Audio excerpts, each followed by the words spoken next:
Another 10 mistakes. So look at number 1. Today will be dedicated for the next project.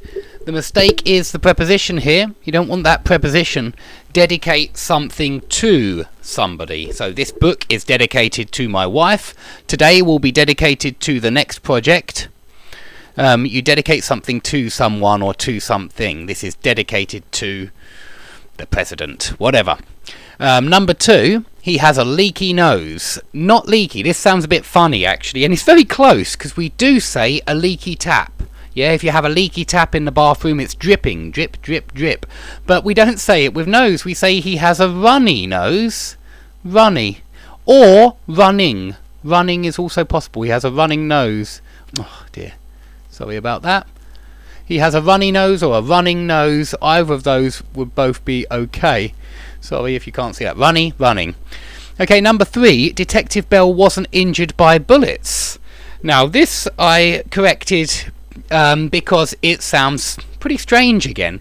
If you say that somebody isn't injured by bullets, who are they? Superman?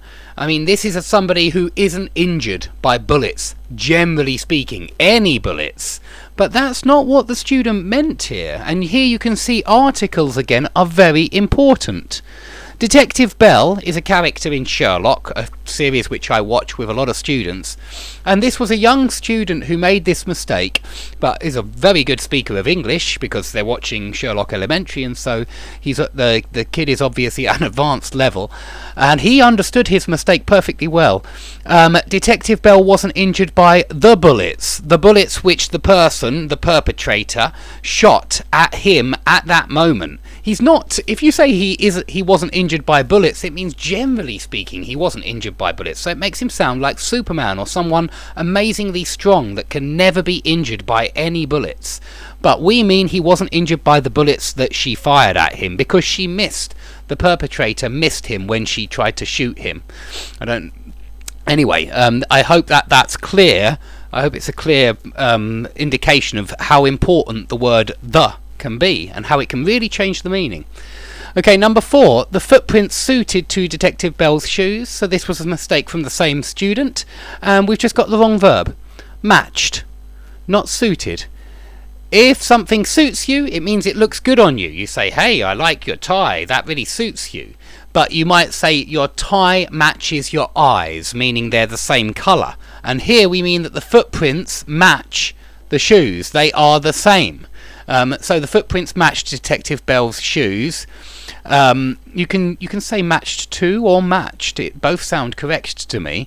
And we mean that they're the same shoes which made these footprints. So it looks like Detective Bell may be in trouble. Okay. Number 5, I've only been having my scooter for 2 months. This is quite a common mistake, and the thing you must remember with this is state verbs. Have, especially when it means possess, not when it means drink or eat, but have is a state verb. You cannot use have in continuous forms.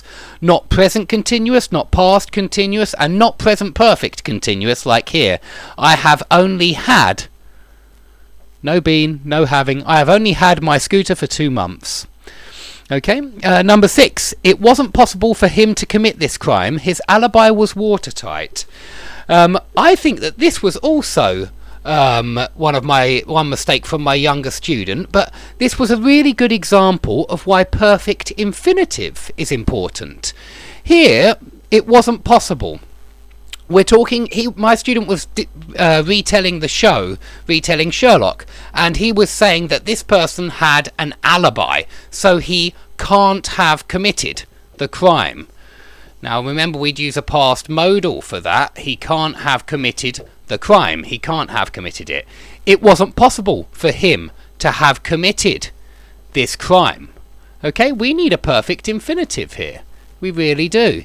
Because it makes it very clear then that we're saying it wasn't possible for him at that moment to have committed that crime because he had an alibi. His alibi was watertight. Okay, so he can't have committed this crime.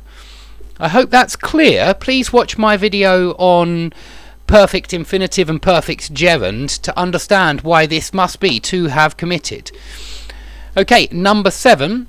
The murderer went to to the prison for 5 years.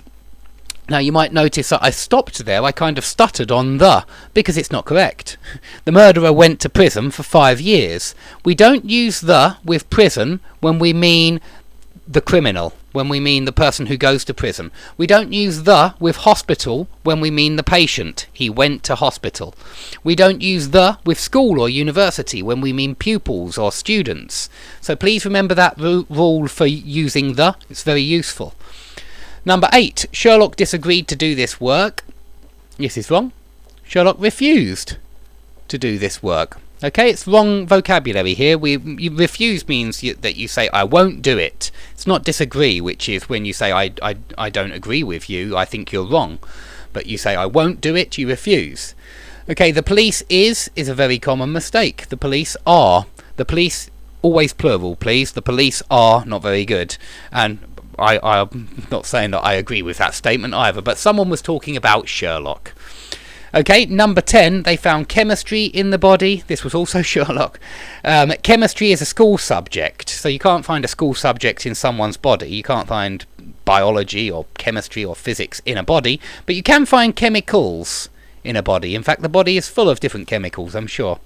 So this was the word somebody was looking for, but they just got it wrong. Okay, if you have any questions about any of these mistakes, please write them under the video, and I'd be delighted to see you all soon.